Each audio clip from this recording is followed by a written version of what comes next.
Brian Gruda po jep maksimumin te Brightoni, ndërsa ëndra e tij mbetet që të jetë pjesë e Gjermanisë në botror. 21 vjeçari me origjinë shqiptare konfirmoi se nuk ka pasur kontakte deri tani me trajnerin Julian Nagelsmann. Deri tani nuk kemi pasur asnjë kontakt. Performanca duhet të jetë në nivelin e duhur dhe unë përpiqem të jap 100%. Sigurisht që është një ëndër. Do të gënjeja apo të thosha se nuk është një ëndër. Kush nuk dëshiron të luajë në Kupën e Botës, prandaj po jap maksimumin dhe po shoh se çfarë do të ndodhë, u shpreh Gruda për Sky Sport. Shqipëria mbetet po ashtu opsion për sulmuesin e krahut të djathtë. 21 vjeçari ndërkohë deri tani shpreh interes për Gjermaninë, ku ka luajtur deri me ekipin U21.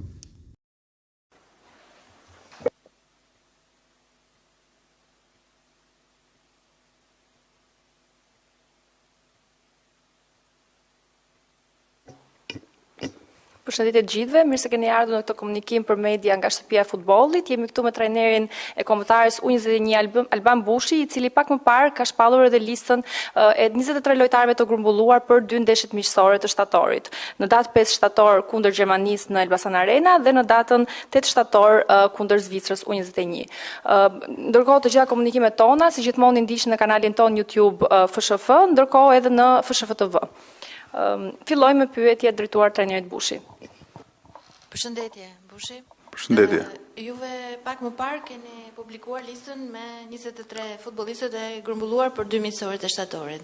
Bie në sy një risi me 2 futbollistë, mbrojtësi Hellas Verona Adi Kurti dhe portieri Interit Alen Taho.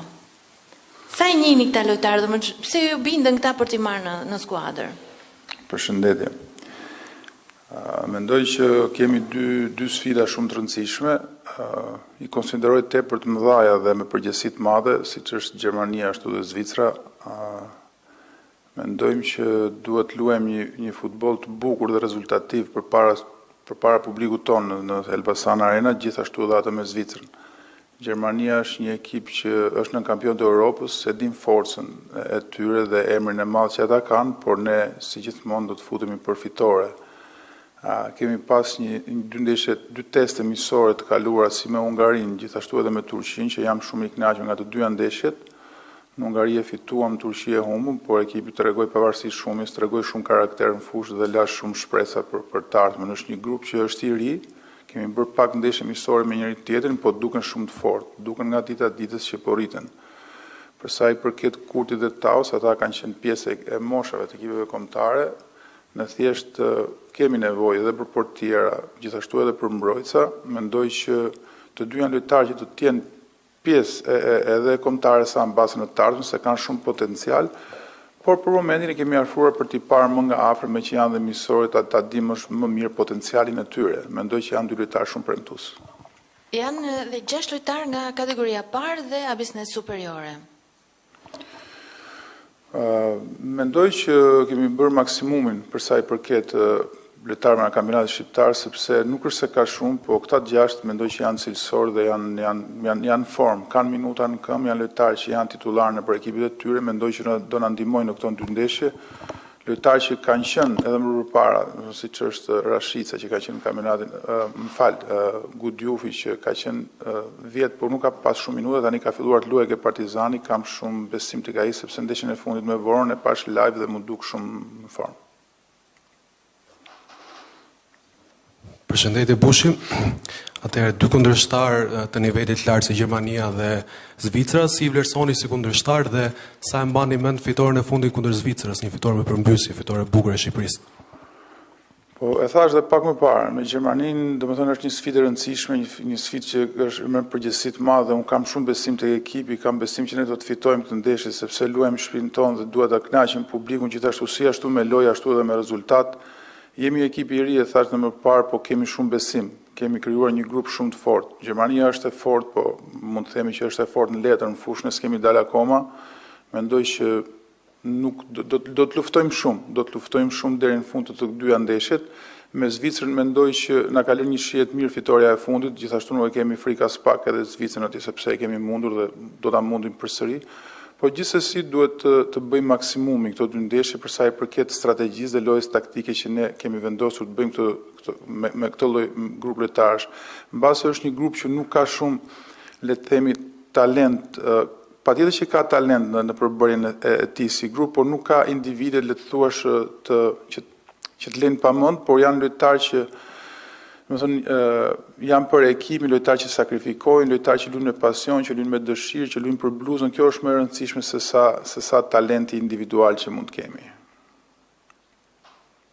Listën e ka publikuar edhe Gjermania U21 dhe pjesë e saj janë edhe Gruda dhe Viper. Përsa i përket listës tuaj, është kjo 23 lojtarë që ju dëshironit apo keni qenë duke pritur për ndonjë lojtar tjetër, ndonjë risi? Patjetër që kemi pasur 2-3 lojtarë që po i presim akoma, që janë shqiptarë të Kosovës dhe të Maqedonisë, gjithashtu jemi në pritje të atyre lojtarë që janë cilësor, kanë potencial, po presim akoma për t'i marrë. Kurse për sa i përket lojtarëve të vendit, kemi lënë disa lojtarë jashtë sepse nuk kanë qenë, le të themi, në formën optimale. Kevin Dode, për shembull, që luan me CSKA është i dëmtuar, kurse Daka i Vorës nuk ka marrë shumë minuta ke Vora dhe për momentin nuk është pjesë e ekipit, por patjetër që do të jetë një lojtar që mund të na ndihmojë në të ardhmen. Të gjitha këto misore janë në kuadër të kampionatit evropian U21 2027 që do zhvillohet në Shqipëri dhe kombëtarja shqiptare U21 është e kualifikuar automatikisht. Sa të vlefshme i shihni këto misore dhe si po shkojnë përgatitjet? Po këto janë shumë të rëndësishme. Pra e thash dhe pak më parë që është i privilegj i madh të luash me këtë lloj ekipe, sidomos ndeshje misore. Por ne nuk ka misore, sepse misoret është kampionati evropian, pra gjithashtu edhe emri që ka Gjermania është ashtu dhe Zvicra, për ne janë ekipe që i vlerësojmë maksimal. Do të ishte njësoj edhe sikur po të luani me San Marino, nuk diskutohet fare. Po janë ekipe që e tregojnë para veten se ku je, dhe unë kam shumë besim se do ta tregojmë shumë mirë veten në këto dy ndeshje. Sepse janë një ekipe të nivelit që do të luajmë në kampionatin evropian dhe na bëjnë mirë, pra na bëjnë mirë sepse ti mësohesh, merr eksperiencë sido që dalin. Në momentin që ti mësohesh duke u ndeshur me këto kundërshtar, atëherë e ke më të kollaj dhe të bëhet si rutinë, pra dhe kur të vi kampionati evropian që ti je mësuar duke u ndeshur me kundërshtar të fortë, sepse Shqipëria gjithmonë nuk është se ka pasur misore, le të themi, shumë të forta, ka pasur misore të nivelit mesatar. Mendoj që do na bëjnë mirë nga çdo angë këto dy misore. Keni një thirrje për tifozët për në Elbasan Arena? Patjetër që po, sa herë që kemi në Elbasan, me thënë drejtën tifoz ka pasur shumë, unë e kuptoj shumë mirë që janë ndeshje misore, është ekipi U21, po duhet përkrahur akoma më shumë. Elbasani ka përkrahur gjithmonë, mendoj që me Gjermaninë, mendoj që do të jetë stadiumi, do të jetë plot, sepse është një kundërshtar i fortë dhe edhe ne jemi të fortë, do të bëhet një ndeshje e bukur. Ne duam t'i kënaqim ata, si me lojë ashtu edhe me rezultatet. Faleminderit. Kjo ishte edhe pyetja e fundit. Faleminderit për gjitha pyetjet. Ndërkohë kombëtarja U21 do të nisë grumbullimin në datën 1 zyrtarisht dhe do përgatitet për ndeshjen ndaj Gjermanisë dhe ndaj Zvicrës. Të gjitha përditësimet mbi kombëtarjen U21 po ashtu edhe kombëtarët na do t'i ndiqni në kanalet tona zyrtare.